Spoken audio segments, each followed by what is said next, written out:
One. When you talk about a momentum market, a lot of times it's about all upward momentum, and sometimes it's all about downward momentum. Well, we got momentum going in both directions. Rebound yesterday, a little bit of a rebound today. Is it just a dead cat bounce? We'll find out. A lot of earnings to talk about, a few ratings to talk about. You know what today is? It's Turbulent Tuesday on PreMarket Prep. Welcome to Benzinga's PreMarket Prep. This is a volatile puppy here. It's all about execution styles and strategies.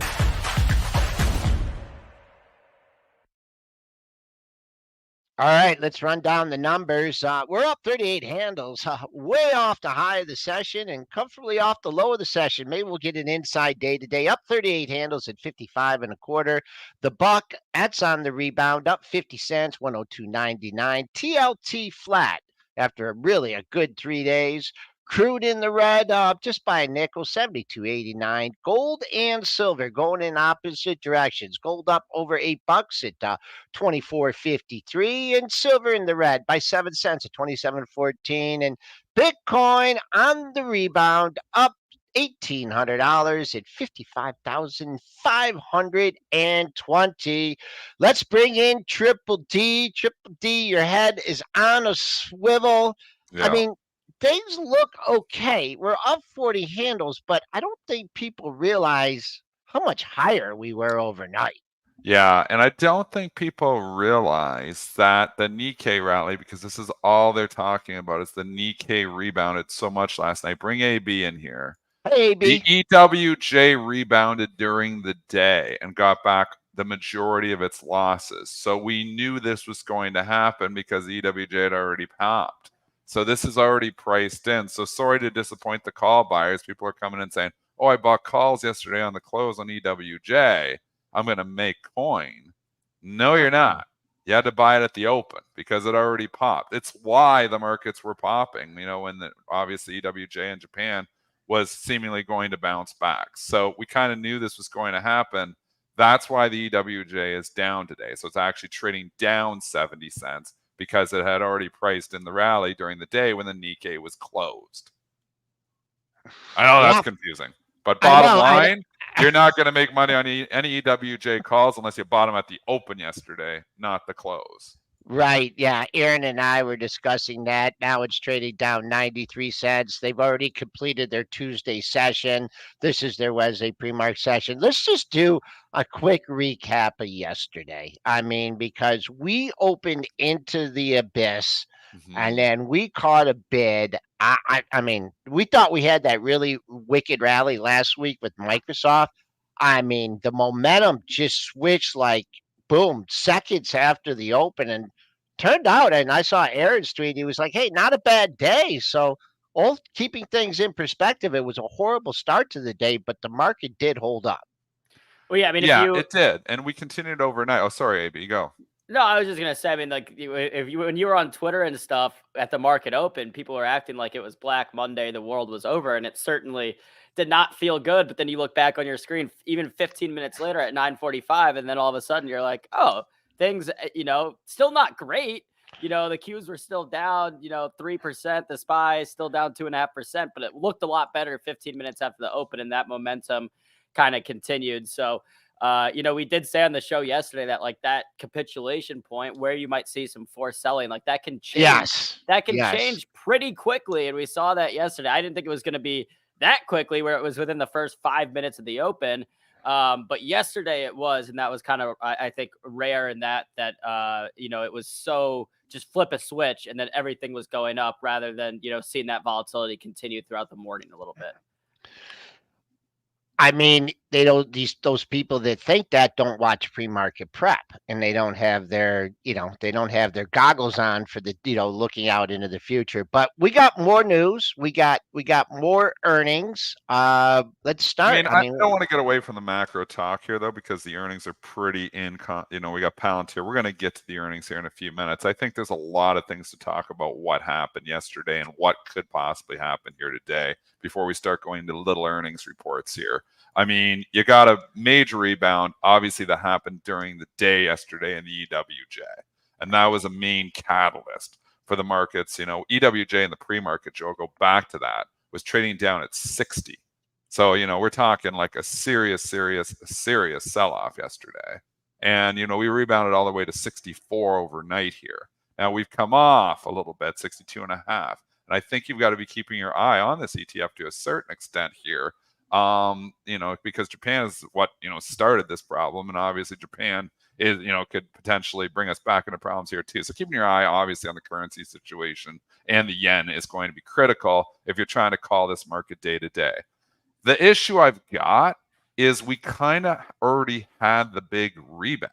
So, people coming in here now and saying, yeah, now's the bottom. I got to buy stocks. Yesterday at the open was the time to buy the stocks. We talked about, potentially nibbling into some stuff, and it was an absolute wicked rally. I bought NVIDIA on the open, up, it basically went straight up from there. I bought Amazon on the open, basically went straight up from there. I bought Micron on the open, basically went straight up from there. And, anything else you bought in the open basically went straight up from there. So it wasn't like I was a good stock picker. It just, coming in, buying the open was the play yesterday. We've had a pretty serious rebound. We had a pretty serious rebound here overnight. We got down to about 507 on SPY. I don't know what that is on the futures, but you can do the equivalent. We rallied up on SPY, bringing it back to 526, I believe, overnight. I saw. Yeah. Yep. That's probably coinciding with the futures, and you're not going to see the 526 that much on your charts here because that's on IB overnight. So I don't know if Robinhood had its overnight session with Blue Ocean having its problems. So IB still had an overnight session, so they were still keeping in line with the futures. So we are 50 handles off the high here from overnight high. So we're 30 handles up from yesterday's close. We're 50 handles down from the overnight high, just to try to give you guys some perspective here. So we're basically kind of in the middle here now. So as much as it kind of felt like you wanted to buy stocks at the open yesterday, that was probably going to be a bounce. We've had that now. And now we're kind of just sitting here, and we're going to need to take cues, probably from the yen. We're probably going to need to take cues from other major earnings reports. We do get a few this week. We get SMCI tonight. That can, be important to the AI trade. And then we're just going to get other, obviously, macro cues as we go here too. But today is not an easy call to say, I know. We're going to bounce. We already had, this is what the media wants you to believe. The Nikkei has bounced huge, so we're going to bounce huge. This is what I want to clarify. This happened yesterday. I know. This is why we bounced. We knew the Nikkei was going to pop overnight because the EWJ had already popped overnight. We knew this was going to happen. So this was already priced in yesterday's bounce. That's why we're leaking. That's why the EWJ isn't up. That's why the S&Ps aren't rip roaring rally. They did that already last night. So last night, what about the last 10 minutes? What fire about exhaustion? The last 10 minutes of yesterday's set? No, I'm talking. Oh yeah. Yeah. The S&Ps were under 5,200, and I was eyeballing it, and then all of a sudden it pops at the close. The close is 1750. You've never seen that.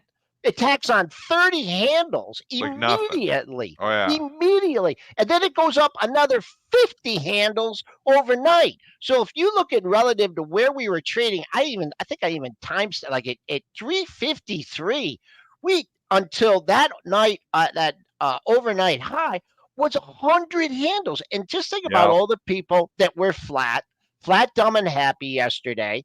And they're going bottom fishing yesterday. They load up on stuff. They don't care if the market goes back to 5,600. They don't care if it goes back to 5,500. They bought the dip yesterday. They got the rebound. They got the rebound overnight. They just may not be sticking around to see this thing. Oh, is this the true bottom? No, they're going cha-ching. And that's what happens when you fall back. That's when you fall back. you create overhead supply. And the people that have the supply from the lows yesterday, they're sitting pretty. We're out. We're done. We're rigging the cash register. Now the people that I should have bought yesterday, I'm buying today. We are in no man's land. I mean, Yeah. absolutely in no man's land. You're absolutely correct, Joel. The easy money has already been made off this bounce. I had one of my biggest trading days of the year yesterday. The easy money was already made. So if you think you're coming today and we're just going to get this rip-roaring 200-point bounce, we kind of already did it. We kind of already had it. We went from 507 pre-market yesterday to 526 last night. We had a 200 basically point pop in the S&P throughout the day yesterday. You've kind of already had that pop, unfortunately, folks. So don't just expect that the Nikkei was up overnight, that your stocks are all going to be up here too. We priced this in yesterday. That was what the bounce was all about. So now the question is, what do you do from here? It's a difficult market to call now because we went bang and we bounced. Okay, well, you could back and fill, and maybe that was the low, and it felt like capitulation. Maybe it was. I think if you're long-term and you're nibbling into dips, and maybe you're still doing that, good companies, reasonable valuations, you're probably pretty happy you're doing it. But just to blindly say, oh, we're ripping another 200 points from here higher, I think you got overhead supply here too. And I think you got some people sitting on some profits from yesterday morning, and they're looking to take those. So it's a very tricky market to call today. Yeah, and backing and filling, we talk about it. Yeah, also on the down, I'm expecting a really choppy. I'm really going on a line here. I'm going to say we're going to have an inside day because yesterday's high, the Globex high, was way up at 53.45, and the Globex low was way down at 51.20. So for me, like the best thing, like if like people are asking, is this the bottom? Is this the bottom of the move? We gotta stabilize here, man. Yeah. We gotta put some lows in here. I'll just, just above and below, just a little bit of consolidation, and then things can happen. But with the volatility up here like this, it still kind of favors the bears. I mean, things have to calm down, and we're seeing. I mean, I just was looking, in the last, hour and stuff, we've had almost a 30-point range. So a lot has to happen, but good that we rebounded yesterday. I'm looking for stability. Okay, now we can get into the smaller stocks here and like Palantir and the earnings place because we had to cover all that macro stuff off the bat, which is obviously moving the market. So we're going to let AB retake command here too because he's got his Benzinga Pro open and he's ready to give us some earnings. I'm hinting it's going to be Palantir. I think we should start with. Yeah, this was the major report there from last night, and a lot of people really like following this company. Yeah, we'll go with Palantir first. Palantir reported an EPS of 9 cents, which beat the estimates by 1 cent. Revenue of $678 million, beat by 25 million. Raised full-year revenue guidance. So you had the double beat and raised guidance here. Stock trading higher by more than 10% this morning. Seeing if we got any analysts coming in and upgrades. I'm not seeing any from this morning, but either way, the report was strong there for Palantir. And stock getting a nice rebound today. It's off the highs. They did do a mixed shelf, and that did dampen it. Now, again, just because you do a mixed shelf doesn't mean you want to explain that, Dennis? A mixed shelf just allows them to do an offering. It doesn't mean they're necessarily going to do an offering. I just saw that headline go by, so I actually didn't, click the press release on the mixed shelf. But I think that spooks people a little bit. Yeah, it's 617 this morning. There it is. It's the Form S3 SR.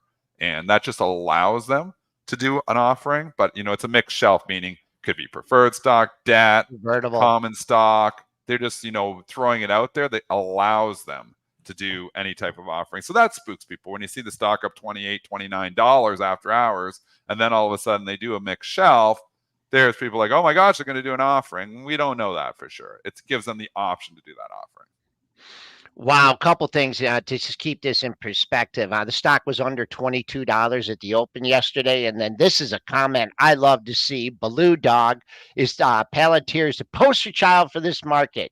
He looked at this 28.75 level. Boom. What do you have for the recent high of the move in Palantir? Though that was up at 29.83. You had another intermediate high right here at 28.69. Boom, that kind of move. He was out there at 28.75, pre-market high just above that. Now you're back down. Tough call here. I say it would be easier to try and buy. I mean, the top of yesterday's range is 24.42. I don't think we're going to see that, nor do I think we're going to see the pre-market high. Gap to fill up to 26. That's already doing it.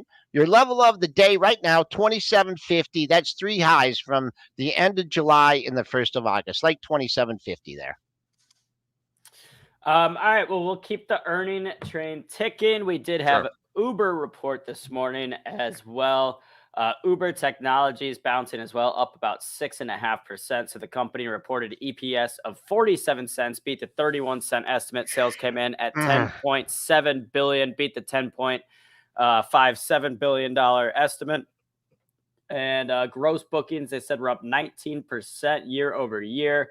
So all in all, pretty decent report for Uber as well. Stock trading higher, and unlike Palantir, this one looks like it's at the highs right now. Yeah, it's been going higher here too. It's been selling off substantially there. I still think Tesla's coming for them. So I know it's a year or two away here yet, but I just don't like this stock for that reason. Oh boy, this is you got to pick your poison in this bar right here. This was Thursday. This thing had the big fall. That day the high was 65. It closed at 64.02. Where it's going to stop in this bar, I don't know. It's filling a gap, but once again, use the open, use your pre-market high. Use that as an indicator for look through, follow through. But right there, I believe that was Thursday. That's a tricky bar. And have you seen lift? Holy mackerel! That thing is getting a little bit of a lift from this. But 2-for-1 stock split since April. This thing has come all the way back down. So we'll see if there's any of not much of a sympathy trade so far yet in lift. I think they report like a day or two after. I've got lift Wednesday night, I think. Wednesday. Okay. I should just have it written Wednesday. I didn't write day or night, so I'm not sure if it's morning or night. It's usually evening, I think, though. So it's coming too. All right. Bouncing around a little bit here. We'll go back to one of the after hours earnings from yesterday. Let's do Lucid real quick. The EV play that, of course, is that's Saudi backed here. So Lucid reported in the EPS a loss of 29 cents, missed by 2 cents there. Revenue of $200.5 million, beat by about $8 million there. They announced that the Public Investment Fund is committing another $1.5 billion to the company, though. So even though you still have those losses per share, Lucid getting a bounce here from that new investment from the Saudis. That helped for sure. You're running into, one, overhead supply, two major sellers in the book, 200,000. Somebody's selling at 335 right now here in the pre-market. It's more at 334. Really? So, 200K? Yeah, I usually don't show 200K against $3 stock, but I mean, you usually don't see 200K in the pre-market. That's a big order, even for a $3 stock. I don't know. It's hard to get excited about this stock. I know the Saudis. I've said before, the reason this stock stays alive is because of the Saudis. Without that, I'm just trying to sell. Have we seen this script before? Yeah. Yeah. So I think it's hard to just chase it up here on this news. We know the Saudis are in, they're giving it more money here, and it's the reason that the stock survives. Next. All right, next we'll go another one from after hours yesterday. HIMS, ticker HIMS. Trading down slightly after the report. Let's go through that real quick. EPS of 6 cents, beat the 3 cent estimate. Sales came in at $315 million, beat the $299 million estimate. They raised their full year 2024 guidance from $1.2 billion. It was in a range from 1.2 to 1.23. They raised that to 1.37 to 1.4. So pretty significant raise there. But this stock has kind of rallied a lot into this report. Obviously not the last few days, but the last couple months. The stock more than doubled, getting all the way up to around $26. So even off this strong report here, stock is trading down slightly this morning. But all in all, HIMS is still much higher at around $17.50 than it was just a few months ago.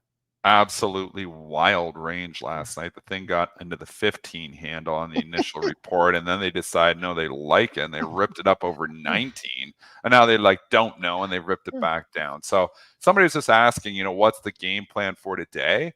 I think Hims is telling you the game plan for today. I think today is going to be very indecisive overall in the market. I think today is going to be a lot of chop. I think you're going to see, whoa, we're selling off. Oh, no, we're buying. Oh, no, we're selling off. I know. I think you're in battleground here. So I think yesterday was pretty predictable that we're going to have probably a bounce back, from those lows because it was just so washed out yesterday at the open. But I think today is going to be a different story. I think there's going to be a lot of chop. I think a lot of fading moves is going to be the play, not chasing moves. I don't think today is the day to chase. And I think your Hims chart is going to look like your SPY chart at the end of the day. Oh, we're down. Oh, no, we're up. Oh, no, we're I don't know if we're going to go down, but I mean, moving around from where we are right now, 40, maybe we're only up 20. Now we're up 40 again. Oh, no, we're only up 10. Now we're up 30, and I think you're going to see this boom, ba-doom, ba-doom, ba-doom. I think that's what's going to happen today in the overall market. Hims, I don't know. But I think even if you're bullish, Dennis, and we end up having a red day on let's just say on the SPY, as long as it's not like, more than say 1% or something, like I think you could still consider that a win. Because if you look at where we were at this time yesterday or at the open, and then told you, if you told me yesterday that okay, well, tomorrow morning the SPY would be trading at 521. I'd say, yeah, we'll take that. Like that's a win. And I think, even if we see a lot of volatility today, and even if we end up going into the red, as long as we don't have that kind of fear, panic selling that I think a lot of people thought was going to dominate the whole day yesterday. We had that obviously at the very beginning. And then we, had a lot of bullish price action. I think even a slightly red day, I think that helps subside some of those fears in the market right now. Oh, it was a huge day for the Bulls yesterday. And people are like, what are you talking about, Dennis? We were down 1,000 points. It was a huge day for the Bulls. Right off the open, the rip-roaring rally, the tech stocks bouncing back. NVIDIA at one point in time, was 91. And then, to close at 100. And then after hours went up to 106. It was impressive. It was an impressive bounce back day. So actually yesterday was a big day for the Bulls. Overnight wasn't good for the Bulls, but the yesterday during the day was a very good day for the Bulls. So you've got some battleground here now. I think you're just in battleground territory. So I think expect more chop than, some move that just sustained. If this market turns around and gives it all back. Bad news. Bad news. How do you spell Badoom? Badoom? Did Dennis freeze there? Oh, looks like he did freeze. He did. He might. You stumped him on Badoom. I don't know. He doesn't know. I think. Yeah. He's. Oh man, I sure hope his internet didn't go out because he has a lot of positions on. Okay, well that will to be determined. I just want to go to this Palantir chart, and then I just kind of want to make a reference. I sure hope he has backup. Make a reference to, no, it wasn't Palantir. I'm sorry. We're on Hims. Yeah. So you got a pair of highs at 18 here. It closed right near the high. That was also Friday's high as well. Boom, boom, boom. So I keep an eye on 18 getting green. If you want a big day in this thing and get it back up to the pre-market high, you got to sustain $18. Don't know if that's going to happen now in the red. And if you're looking to buy the dip here, this just under $16. I see a 15.66 to 16 low. That's your support area. That's what you need in order to avoid filling the gap. And then also just making a reference to this, and also to your stocks you're trading. Check out that last after hours print. I mean, I use the last after hours print in the S&Ps, and even though we've had all this movement, we're only 4 points, from that. And then at 6 o'clock, I start the new session.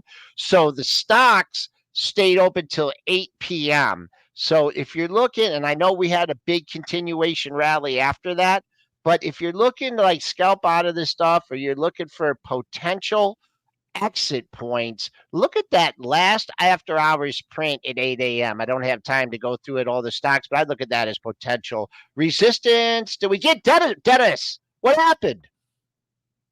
Well, now you're on mute, Dennis. You're on mute. You're still on mute.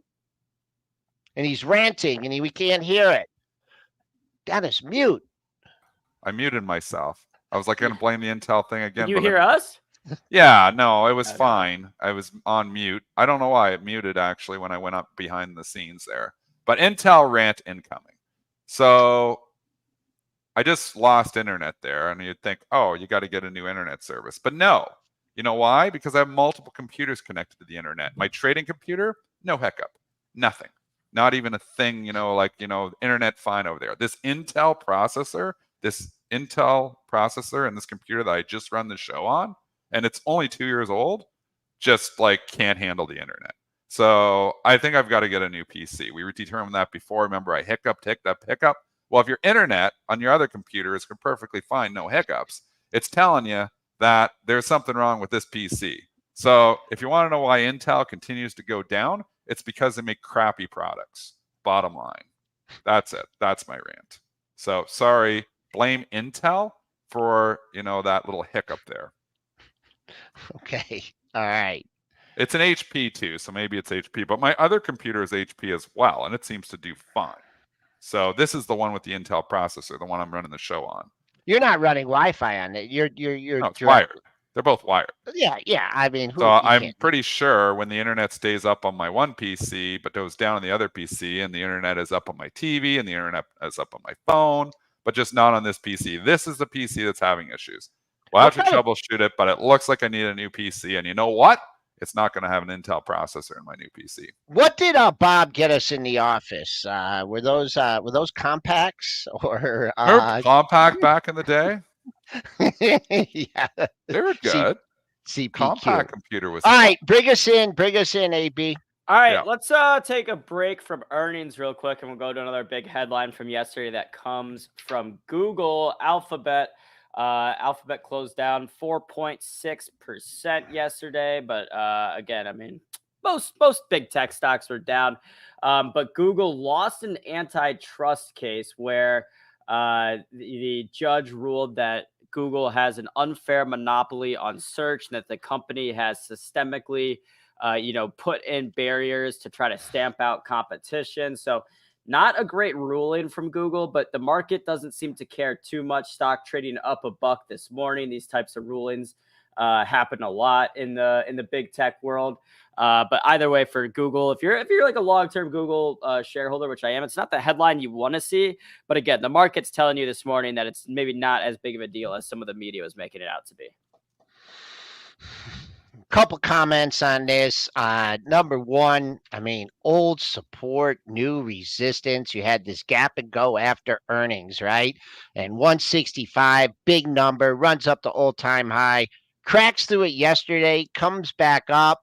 Yeah, I'd say also the negative is this closed nowhere near its high of the session because of that news. So this thing better stay green, and I think you're going to find sellers way ahead of that yesterday's high at 165. Yesterday's low is quite a ways too, but that 165 resistance more identifiable than where the support is. Yesterday's low, I don't think we see it. That's way down at 156.60. I don't have any comments on Google. Okay. All right. Let's see. We can get back to earnings then real quick. We did have Celsius this morning, which, I mean, holy cow, talk about a haircut in the stock. This thing has gotten cut in half over the last few months, but murdered. Getting a little bit of a bounce this morning. We'll see if it can hold on. EPS came in at 28 cents, beat the 23-cent estimate. Sales came in at $402 million. Beat the $393 million estimate. Let's see. The revenue. I mean, so all in all, it was a decent report. And you saw the stock come up, but well off its highs this morning. Got as high as 45.63, now down to 42. And so I feel like you see this a lot where a stock's out of favor coming into earnings. They give a good report, you give that pop, and then immediately the market's like, wait a second, we don't like this stock. I remember we don't like this stock. And then they start selling it off again. Absolutely perfect summary of what happened here, AB, because this is exactly it. When you've got a stock that is hard, a darling, and it was a darling, hit this hard in the last 2 months, where it's down 55% in 2 months. And then you get the snapback rally. You've got everybody who bought it 3-4 days ago. Oh, give me my money back. Oh, give me my money back. Oh, I can cut my loss. Give me some of my money back. Give me some of my money back. And that's why these rallies don't hold. Overhead supply is insane on this. There is so many bag holders in this stock, and it's retail bag holders, which are the worst because none of them take losses. So they're all sitting there Now, and we know that people in the pre-market chat take losses, but you know, the majority of retail traders do not like taking losses ever. So I think you're at this point where the story is cooled off, or it's gone ice cold. The valuation is not attractive to any value investors. And I think rallies are going to continue to be sold. Maybe it bounces back a little bit today, but thinking this going to 60, 70, 80 again, I think that ship has sailed. Overpriced stock that it warned of slowing growth, and that was this day right here, the shot in the bow, the big, the big red bar. Let's stay green on this one. I mean, the top of yesterday's range, it looks like you could see that pretty easily. That's 42.33. But if you know, for this to be a sustained rally, not too worried about top of yesterday's range, but you don't want to see this go red. And that close from yesterday was 41.35, and it snapped a 5 day loop. We're leaking here. Someone put their finger in the dike here. We are leaking. We just lost. We just lost 10 handles in a heart. Do we got some? We had U.S. trade deficit. Yeah. Woo.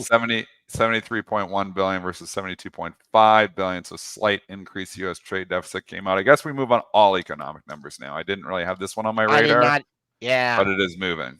It is moving the markets. That's a 1 minute chart there, folks. There you go. That's the kind of day that, look at that. That was a big move in a minute here. Matt, it looks like we're going to see unchanged today, and that's down to 52.1750 for the S&Ps. Yeah, I'm just going through some of the other Mag 7 stocks right now, looking at how we're trading. Apple getting hit this morning, down about $2.50. You have Microsoft trading slightly higher, up about $3. NVIDIA, which of course, NVIDIA is getting ready to report in a couple weeks here. That will be a big report for the market, I think, and especially if you're like long NVIDIA here, you're probably happy that it's not getting set to report this week. So NVIDIA doesn't report till August 28th. So a few weeks there for NVIDIA, maybe some of the market. I think it depends on the market environment too. I mean, if we're sure. I mean, we could be in a completely different market environment by now. So impossible to even think about trying to call where NVIDIA is going to be on these earnings. You know, if you're positioning even with options, I think you're way too early to be positioning here for this.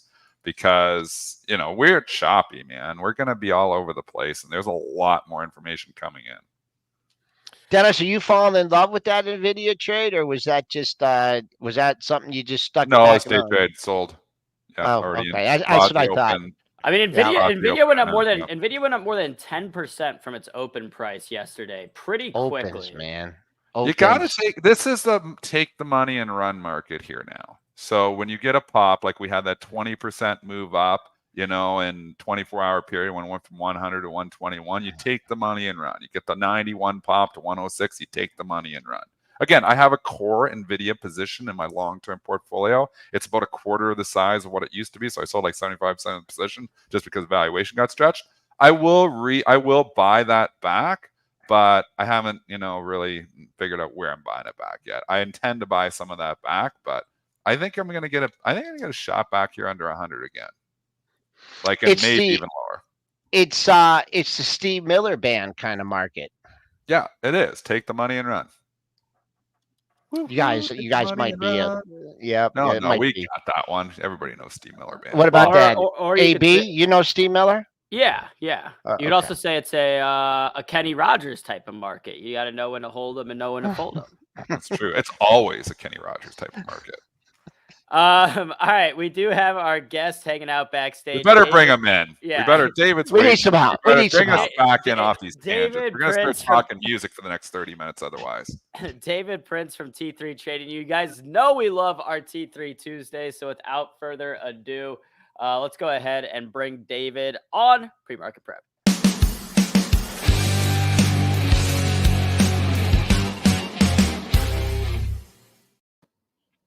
All right, David Prince, welcome back to Benzinga's Pre-Market Prep. How are you doing today? Good. How are you guys? Good. Do manic Mondays, do they lead to terrific Tuesdays? What do you think? I think we had a lot of our terrific Tuesday back half of the day and pre-market. which is kind of not unusual. Everything gets sped up. And I think most of us know a lot of what maybe 5 years ago would have been a great Tuesday was back half of Monday and pre-market today. So same concept, same theory, just sped up a little bit. Yeah, that's what I was saying when we started the show here earlier, David, is like everybody's expecting the Nikkei was up. This market's going to rip or higher. Well, it kind of did that yesterday because EWJ was already up yesterday. We knew the Nikkei was going to rebound, and that's why the S&Ps rallied almost 200 handles from their pre-market low. I feel like we already had the bounce. Like people are coming in expecting a bounce. Computers all are set up and have seen this story play out in different, time frames over the decades so many times that I just find when we go through an event like this, that's macro, the result is sped up, right? And then we have to kind of see where everything falls and go from there. So I think we just had our amazing bounce. Now we got I think so. So some people are asking, what are you doing today here? And I'm like, well, today's not as easy as yesterday. It felt like yesterday at the open, we were washing out and we could be a buyer and I was buying stocks at the open. But today I'm like, I don't know. It's like you've bounced already. So you're kind of in the middle of nowhere here. So I kind of am almost like a sit on the hands type of day, maybe fading some moves. Maybe there's some chop. That's how I'm feeling. How are you approaching today? I am feeling the same. Yesterday, I was very aggressive, not because I thought it was the final bottom, but because I thought there was a trade that I could bank on to some degree. So I was really aggressive, and I was really aggressive about selling. And I was really aggressive about selling in the after hours yesterday. That move after hours was crazy. I was in NVIDIA, SockSell, and TQQ, and I was selling all of them. And this morning I was selling some NVIDIA at 104.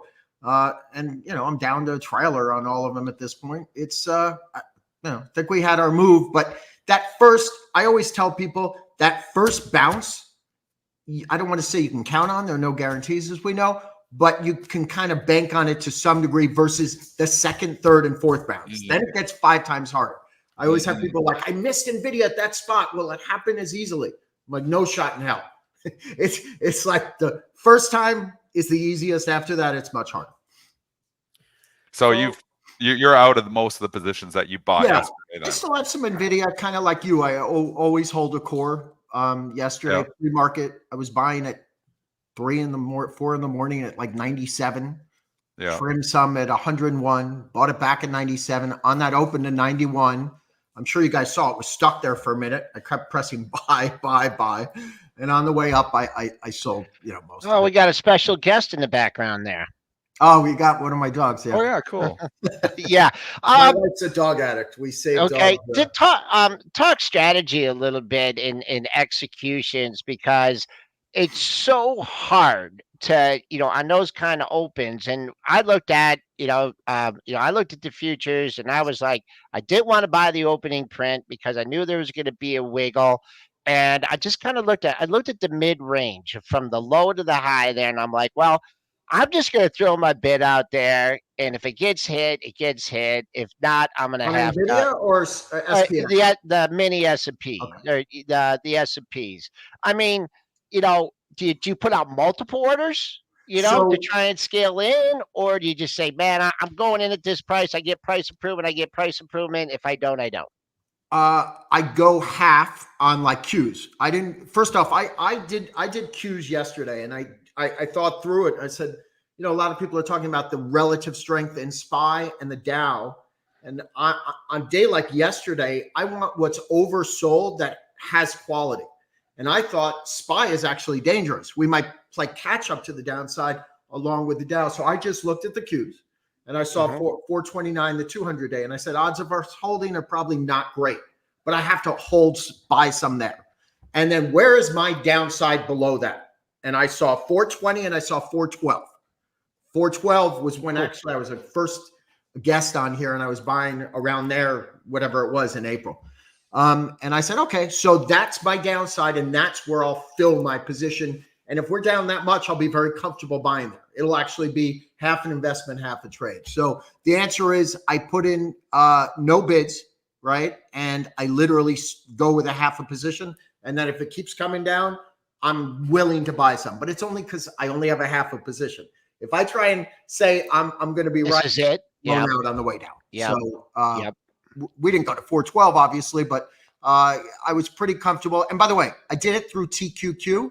So the bounce, I could kind of not wait for 10, 20 points to make money. I had a decent amount of TQQ from 51 to 49. So by the time we were at 52, I was up quite a bit of money. And at 55, I was like, ah! So I was quite tight. And I still have a teeny bit of all of them, but like Dennis said, I think a lot of people are going to get chopped up on a day like today. They're going to start turning down, then we're going to go back up. This is not like, these are the days you grab your cojones yesterday to make money. So today, when there's nothing to do, you literally do nothing. I think today is going to be really boring and annoying. And there are going to be a lot of traders who lose a lot of money for no reason. That's what I think happens today. So, yesterday the term dead cat bounce was being thrown around a lot.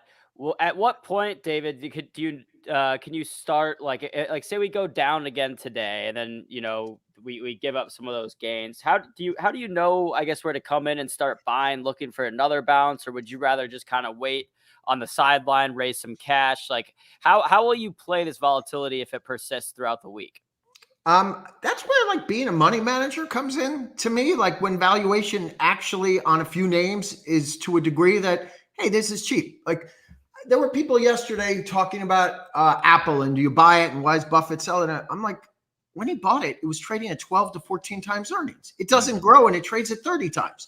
Mm-hmm. So just because it's off $10, I get it, it bounced, but honestly, it's not by most like valuation metrics. It's not a cheap stock. I get it. It throws off a lot of cash flow and it's king and it's an amazing company. But beyond that, there's not a lot of value. So when value comes in, that's where I'm a buyer. So I don't see that in the S&P except for lower. I don't see that in the Qs except for lower. So for me, it's going to be like, okay, Meta, that was a really good quarter. At what level am I willing to own it as an investor? Because it's just cheap. And regardless of the indices, I'm going to own it. And my downside will be X, because even if the indices go down, it has valuation support.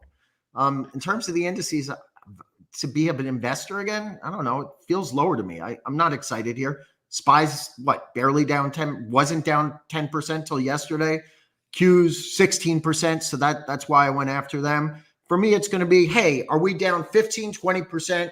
Is this a real correction after? I mean, a lot of people forget the Q's basically doubled in 2 years. They traded 260. We didn't quite get to 520, but that's a lot.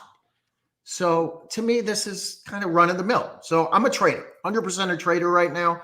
I'd say 80% of the time I'm an investor. Right now I'm a trader. So the answer is not yet, and definitely lower, Aaron.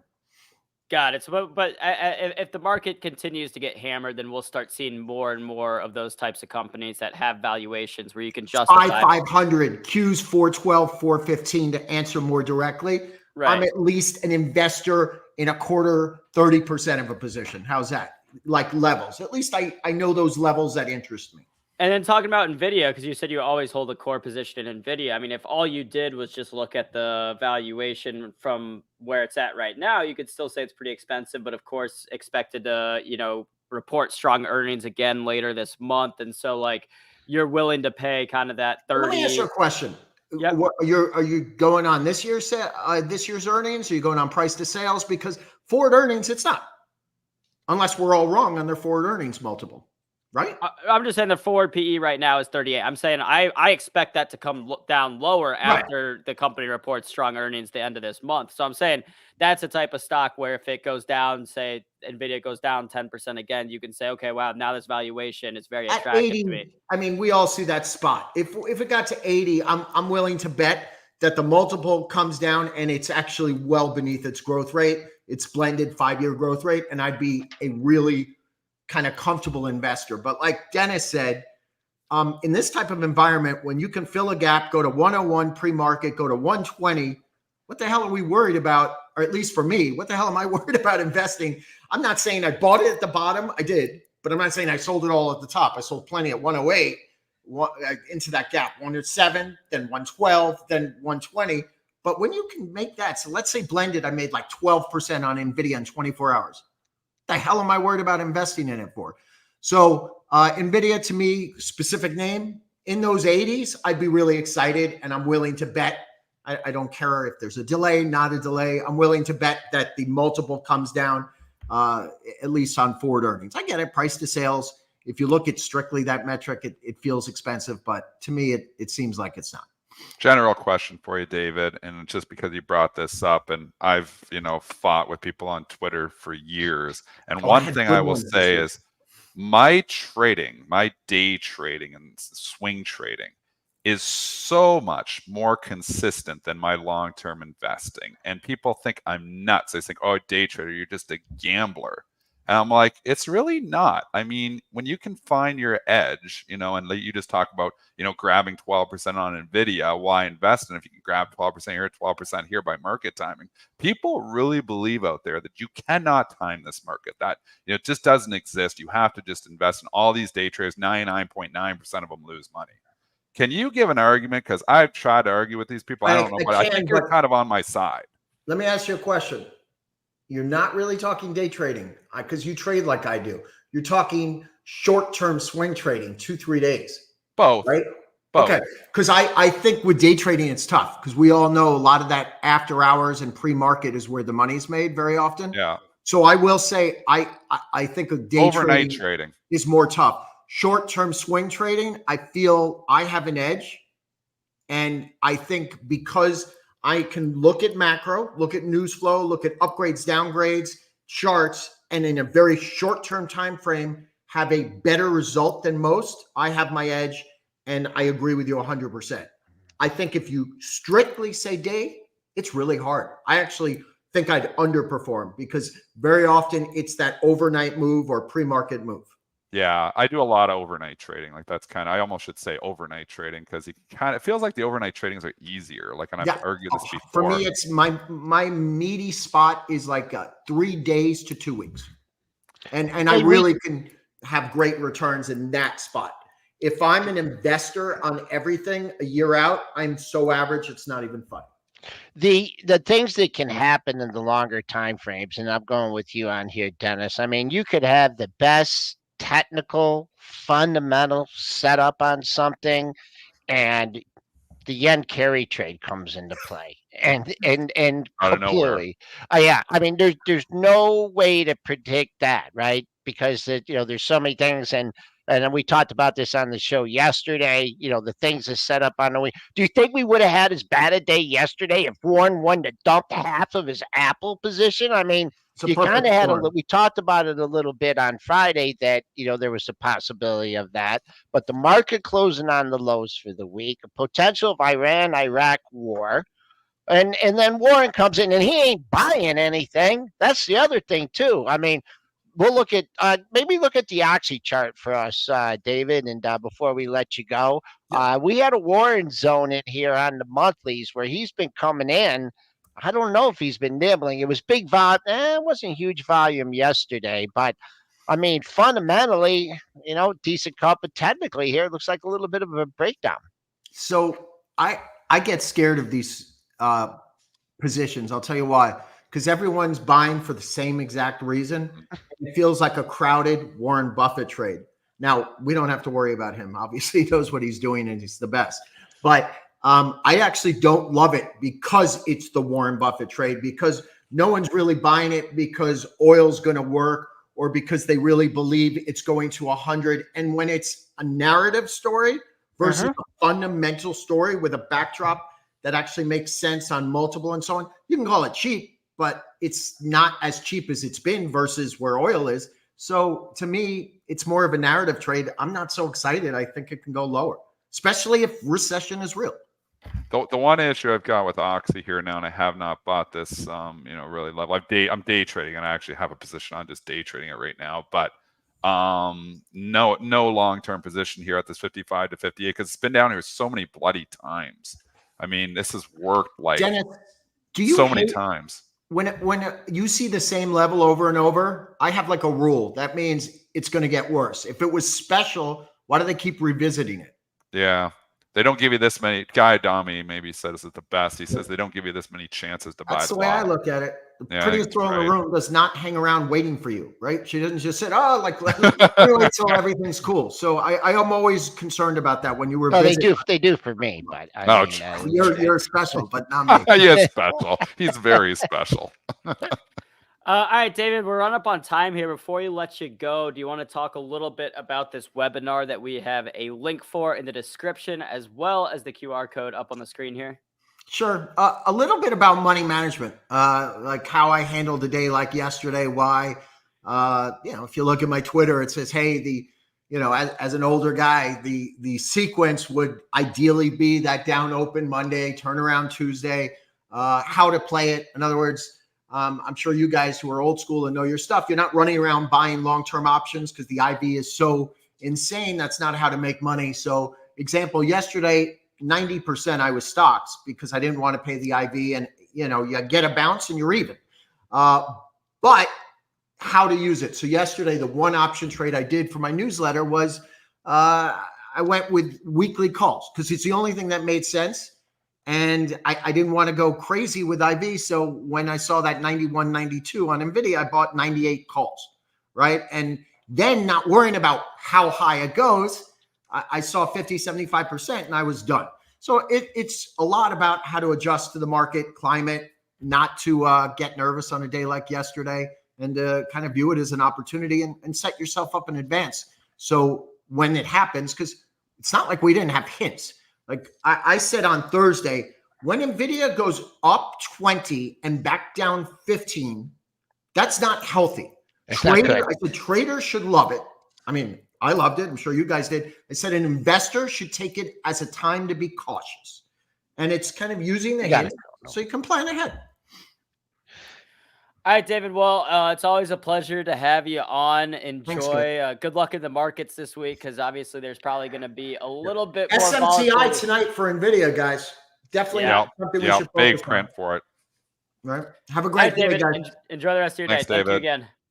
All right, guys. Again, we have that link in the description. I'll drop it in the chat as well, or you can hit that QR code on the screen right now.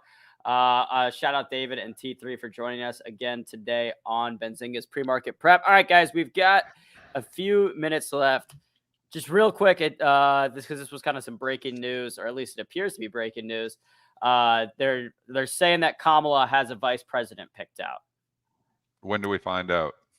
I think we'll find out today for sure, but I just saw on the prediction markets. So I was looking at this earlier. Who do they think it is? Tim Walz, the governor of Minnesota. Earlier, like if you look at the 7 hour, if you look at the 24-hour chart here. Yeah, I mean, there's probably senators playing predicted up there. Dennis, look at this. That's the easiest thing they know. An hour ago, Walz was trading at 36 cents. Now that has spiked up to 88 cents. Like this thing on the volatility. That's Nancy Pelosi's in there. She's on predicted now. She's buying up all the calls on Tim Walz.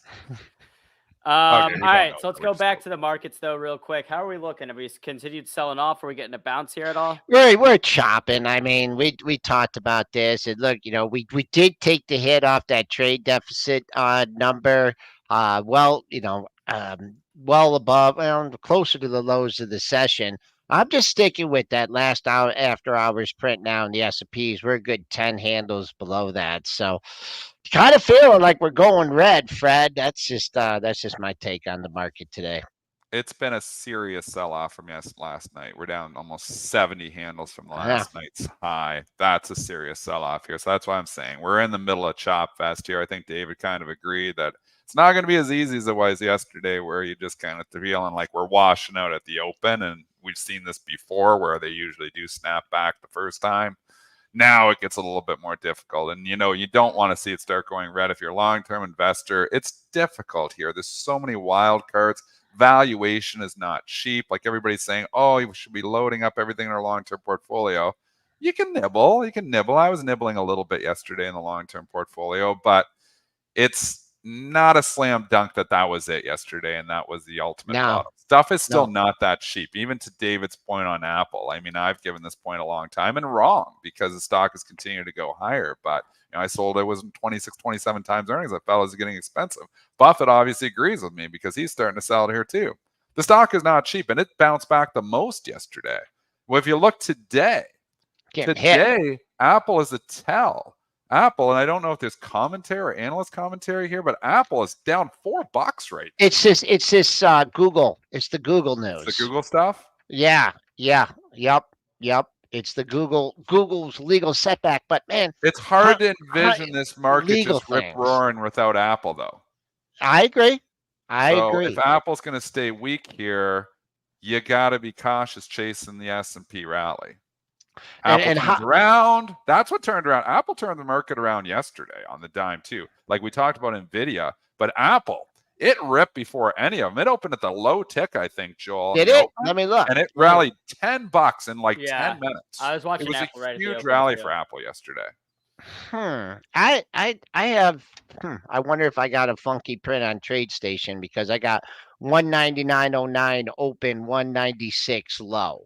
I got the open at 199.09, but 196. That was all in the opening bar though. So you got to remember, Joe, when you have 14 exchanges and all these other to actually, say, well, that's going to open at the low. Sometimes you actually see it open at the NASDAQ on the low, but it's already traded on the other exchanges and they all play catch up. So it's hard to coincide, but just saying, 10 minutes later, 10 minutes after the open, we made a low of 196.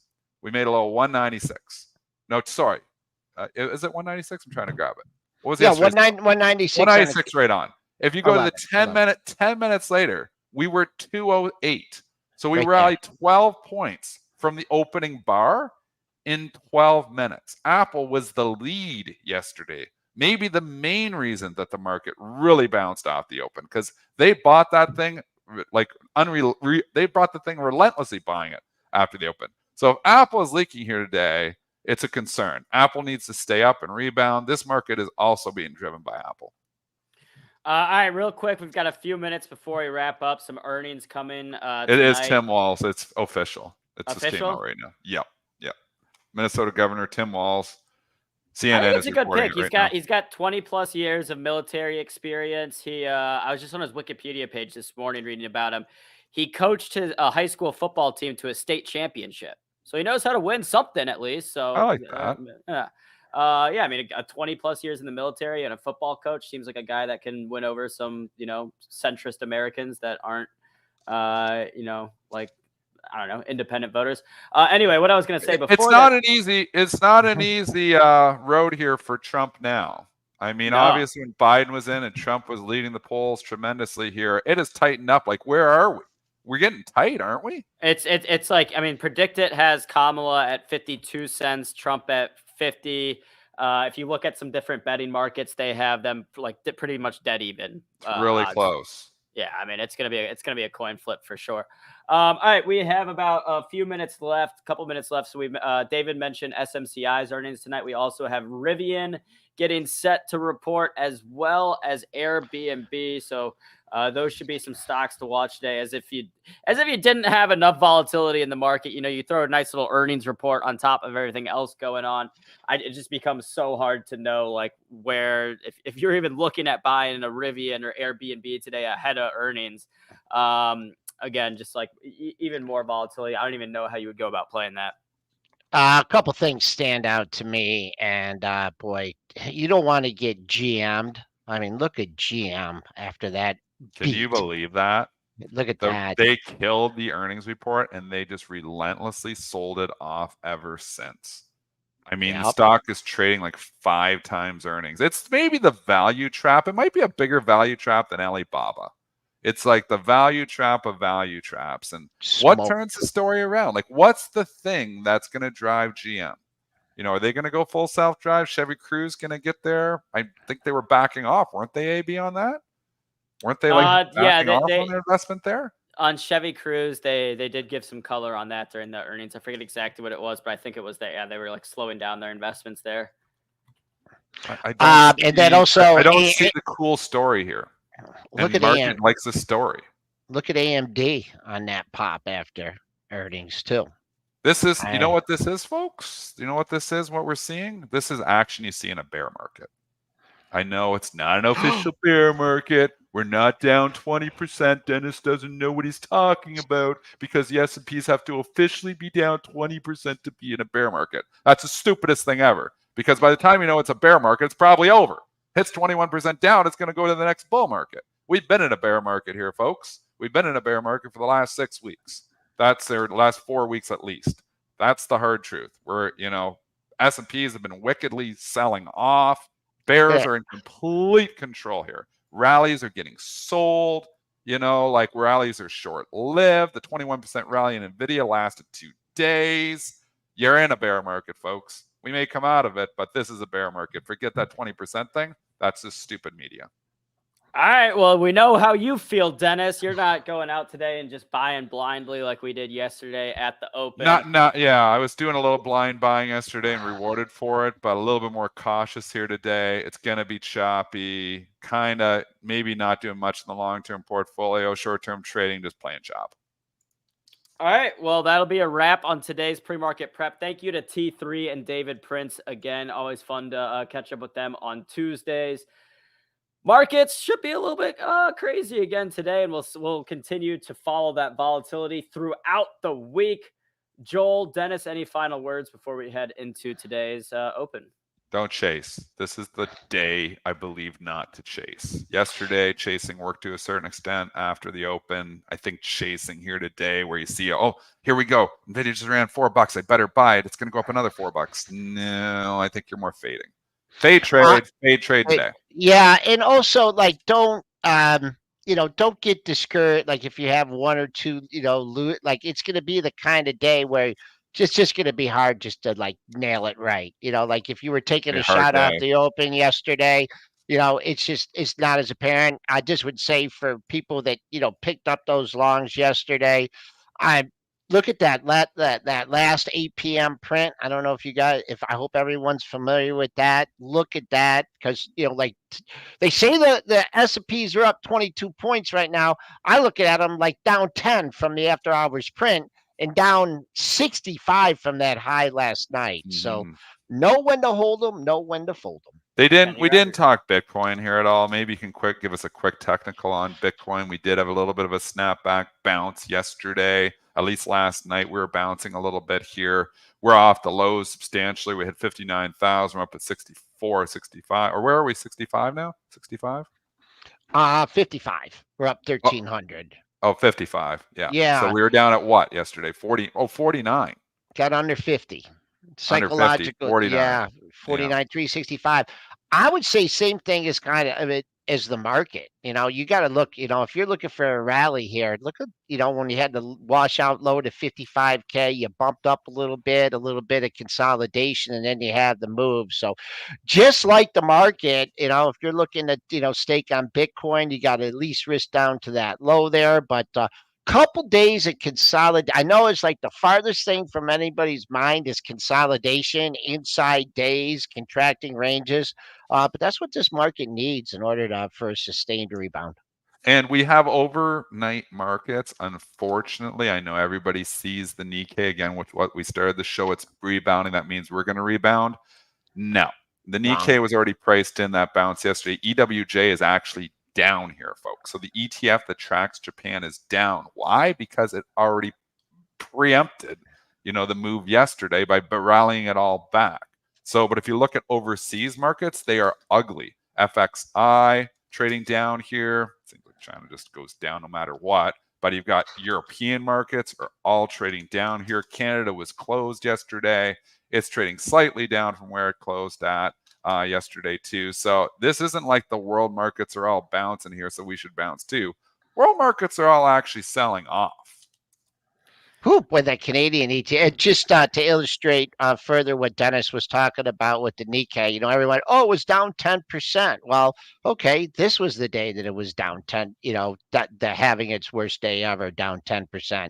And this is reflected. So a lot of different things going on, some good earnings after the close. Great job, AB. We went a little bit overtime here. So all good. Well, thank you to everyone who tuned in today. Again, we'll be back tomorrow morning. Joel, who do we have joining us tomorrow? We're going to talk a little bit more long-term investing with Jim Tassoni. He's managed some big money in the markets for over the last 20 years. And I just thought with these historical moves going on in the market, let's try and get a longer-term perspective on the markets.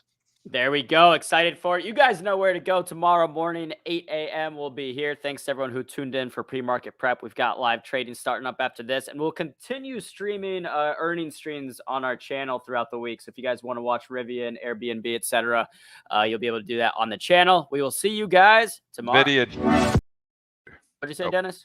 Before you went off, I was just going to say NVIDIA is just catching an upgrade here right now, just breaking. There we go. Late breaking news. Late breaking news. Okay. At the buzzer. All right, guys. We'll see you tomorrow. Hey, Dennis.